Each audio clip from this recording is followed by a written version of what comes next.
Mesdames et messieurs, bonsoir et merci de votre fidélité à votre télévision régionale Prestige TV, mais aussi à votre nouvelle chaîne de radio, la Prestige FM, qui émet en modulation de fréquence sur les 95.5 ici à Thiès, pour être au diapason des faits marquants de l'actualité d'ici et d'ailleurs. Et vous avez raison, la grande édition. Au sommaire, dans le cadre de sa tournée économique à Thiès, le chef de l'État Macky Sall a présidé hier jeudi un conseil présidentiel axé sur le développement. Ainsi, il a fixé ses priorités pour la région de Thiès. La gouvernance de Thiès a abrité hier son deuxième conseil des ministres décentralisé après l'édition de 2014. Des points importants ont été dégagés. Nos reporters étaient sur place jusque tard dans la nuit. Le suivi de l'actualité internationale et la page sportive mettront à terme à ce rendez-vous d'information. Merci de votre fidélité. Le développement, c'est dans une poignée de secondes.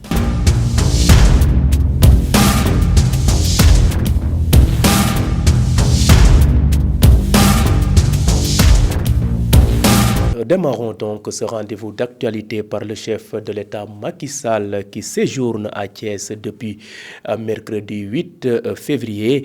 Il a présidé hier jeudi un conseil présidentiel sur le développement de la région de Thiès en marge de sa visite économique. Le chef de l'État a révélé que la région renferme beaucoup de potentialités sur tous les domaines. Ainsi, il a fixé ses priorités pour accompagner la région de Thiès qui englobe les départements de Mbour et de Tivaouane.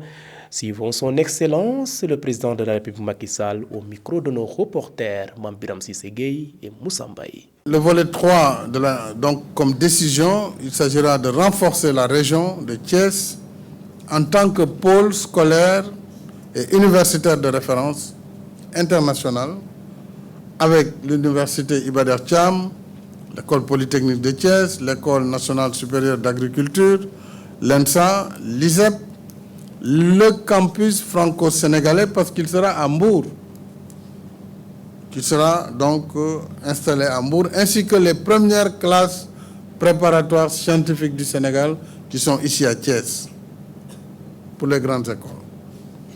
Quatrièmement, il faut encadrer l'émergence de l'économie du pétrole et du gaz avec le jugement offshore de Kayar à travers le Yakar Teranga, c'est le nom du jugement, ça c'est à Kayar.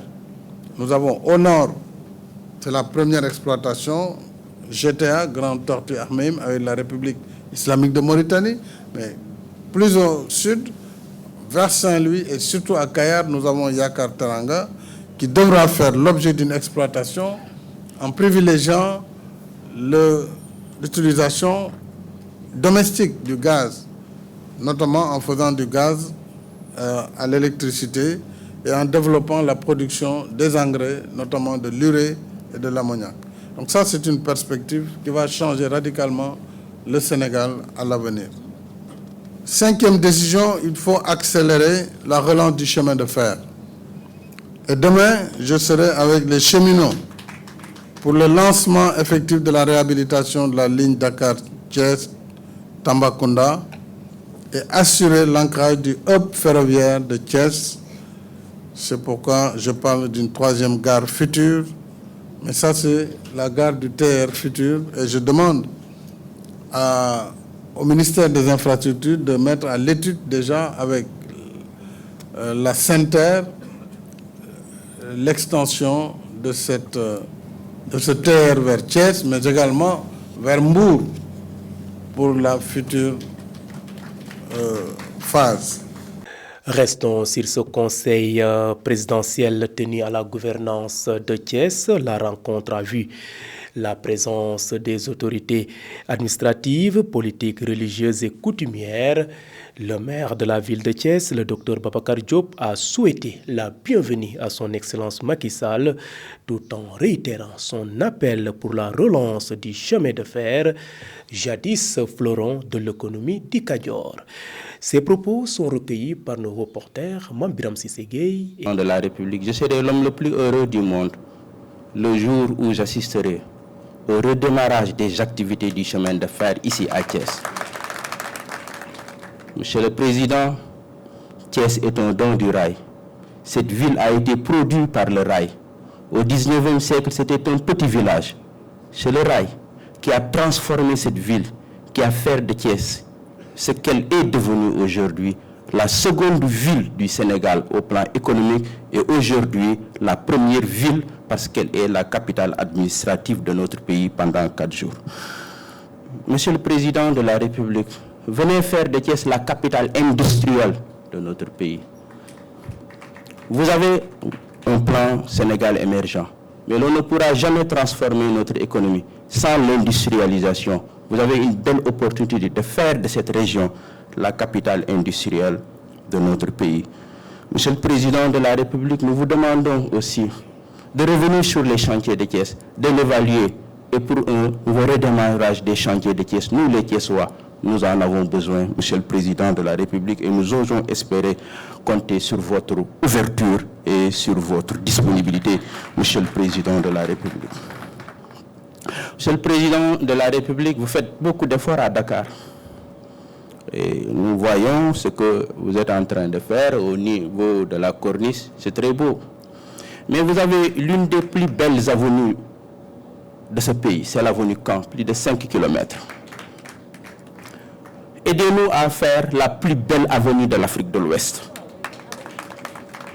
Votre gouvernement a l'opportunité ici de marquer de manière historique cette ville, en transformant cette avenue qui fait 5 km pour en faire la plus belle avenue, je ne dis pas du Sénégal, mais de l'Afrique de l'Ouest.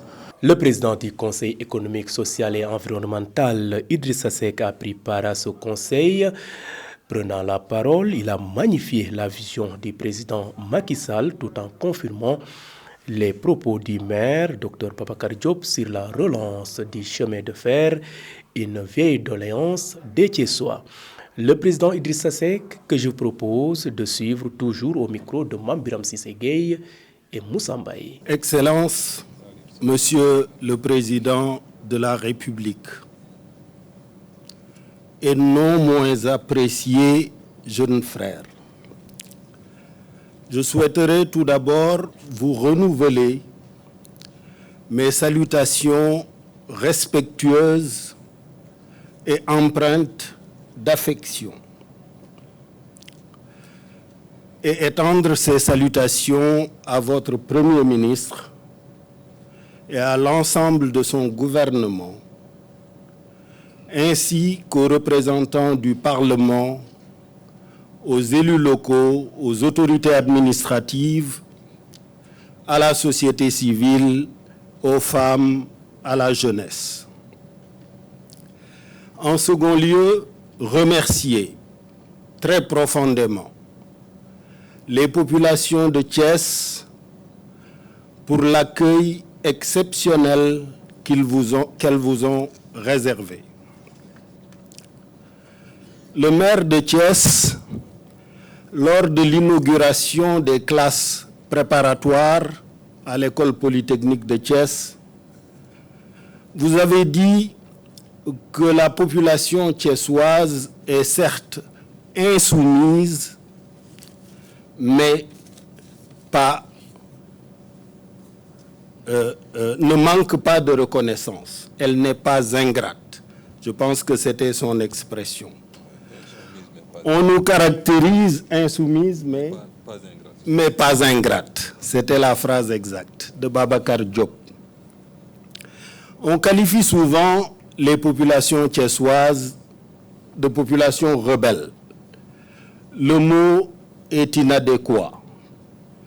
C'est une population sans doute soucieuse, en toutes circonstances, de préserver sa dignité. Mais elle est imbibée, au même titre que les populations des autres régions du Sénégal, de cette valeur cardinale de notre culture, la teranga, et l'élégance dans les relations.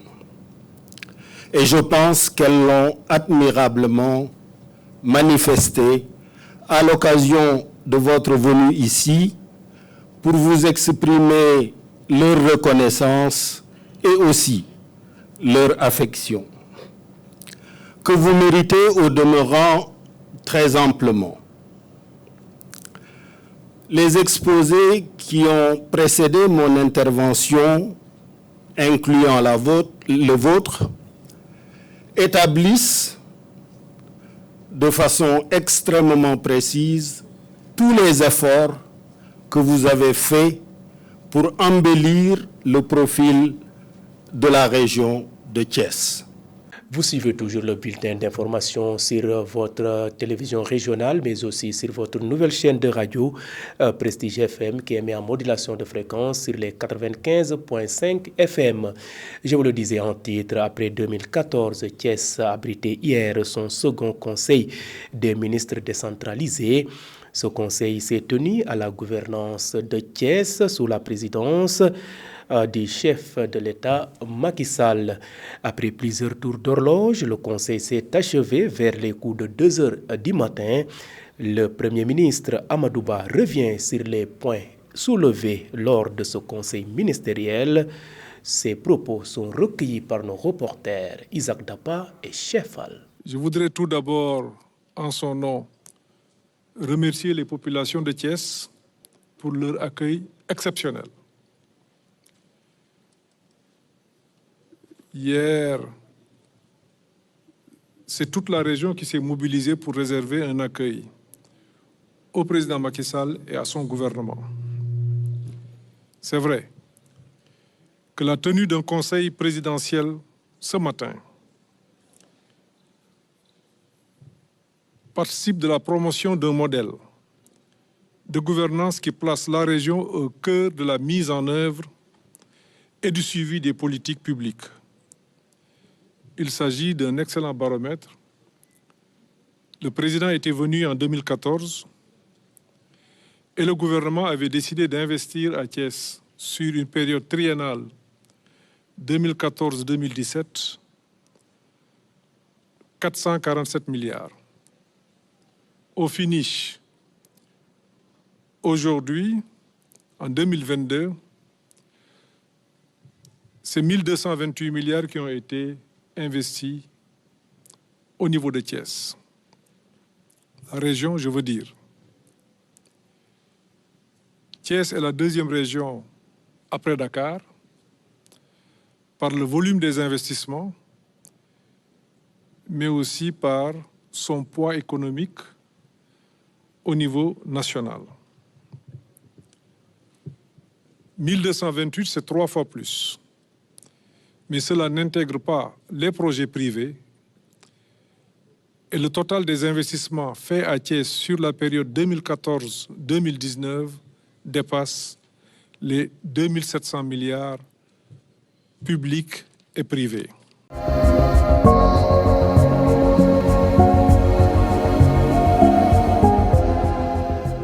Et à présent, focus sur ce qui fait l'essentiel de l'actualité nationale. Le chef de guerre rebelle César Atoute Badiate ne contrôle plus la base de Kassalol, située en zone bissau-guinéenne. Ceci est le point de départ de l'actualité nationale qui porte la signature de Mame Biram Cissé Gueye. L'actualité nationale, le chef de guerre rebelle César Atoute Badiate ne contrôle plus la base de Kassolol située en zone bissau-guinéenne. D'après nos informations, il a été renversé par un groupe de jeunes dissidents dirigé par Vieux Intrix Djidjou qui a décidé de prendre son destin en main et de se démarquer de toute hiérarchie de César Atoute Badiate. Parlons autre chose, un grand pas pour l'hôpital régional de Thiès avec un investissement de l'État du Sénégal de près d'1 milliard. L'hôpital El Hadj Ahmadou Sakhir Ndiéguène de Thiès va disposer sous peu d'un service d'accueil et d'urgence à réception prévu dans 6 mois avec en vue un SAMU pour la régularisation va régler considérablement la question de la prise en charge des urgences dans cette zone carrefour et pour un grand SAMU qui va nécessiter du personnel de haute qualité. Un plan est déjà en cours pour gérer l'aspect ressources humaines. Un personnel est déjà sur place, un autre recruté en formation par le ministère ministère suit de très près l'expression des besoins. Terminons avec cet accident. Pas moins de 5 personnes ont péri dans un accident de la route survenu jeudi dans le département de Rufisque. Le drame s'est produit à la sortie de l'autoroute à Touglou vers Dakar, faisant également 9 blessés. Il s'agit de la collision entre un minibus et un camion. À noter par ailleurs que sur place, les secouristes ont découvert un corps sans vie en état de décomposition très avancé. C'était tout pour l'actualité nationale.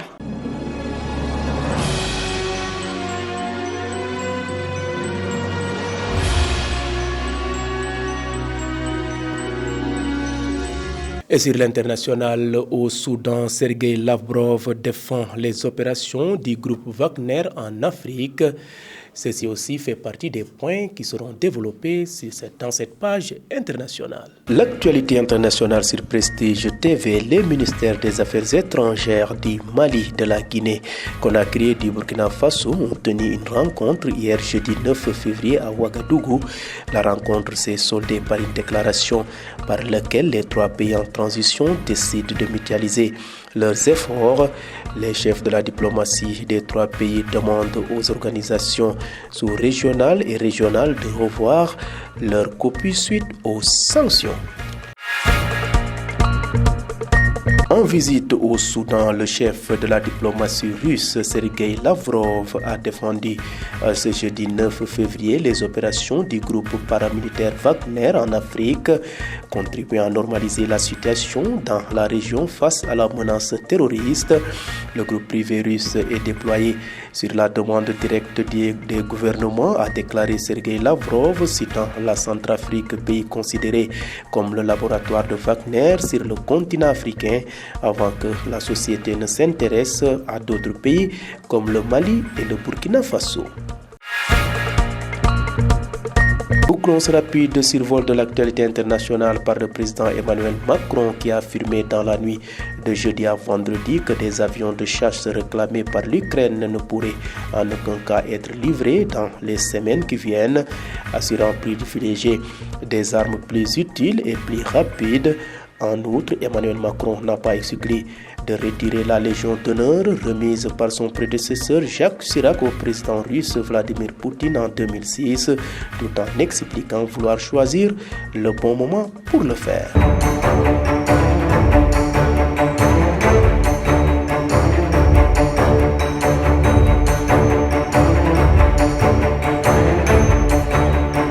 Bouclons cette édition par une note sportive. L'international portugais Cristiano Ronaldo, qui a fêté ses 38 ans le 5 février dernier, continue de briller en Arabie Saoudite, nous dit Mambiram Sissé-Gaye. L'actualité sportive, le PSG a perdu un match mais aussi encore un joueur ce mercredi soir sur la pelouse de Marseille puisque Lionel Messi s'est blessé durant la rencontre de Coupe de France 1-2 selon les informations de l'équipe.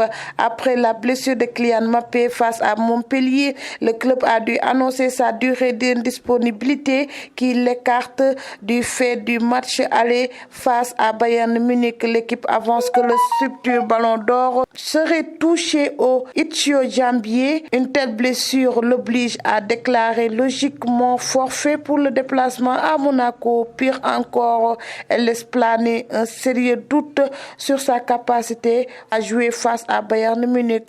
Parlons autre chose. Cristiano Ronaldo, qui a fêté ses 38 ans le 5 février dernier, continue de briller.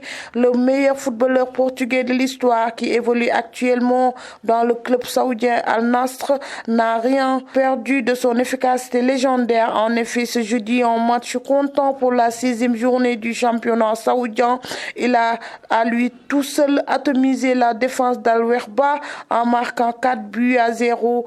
Terminons avec la fédération turque de football qui a pris la décision de ne plus faire jouer jusqu'à la fin de la saison. Le club de Christian Atsu, fortement touché par le séisme, restera ainsi dans l'élite du football turc en Super League sans pour autant terminer le championnat. À rappeler que Le Super League continuera avec 20 équipes l'année prochaine, a expliqué le président de la Fédération turque de football. C'était tout pour l'actualité sportive. Merci donc à vous, Mambiram Sissegaï, pour cette note sportive. C'en est tout. C'était le rendez-vous d'actualité de ce jeudi 19 février 2022. Vous étiez très nombreux à nous suivre à l'étranger grâce au réseau IPTV. D'autres optent pour nos différentes plateformes, à savoir le site d'information www.prestigethies.com, les pages YouTube et Facebook Live de Prestige.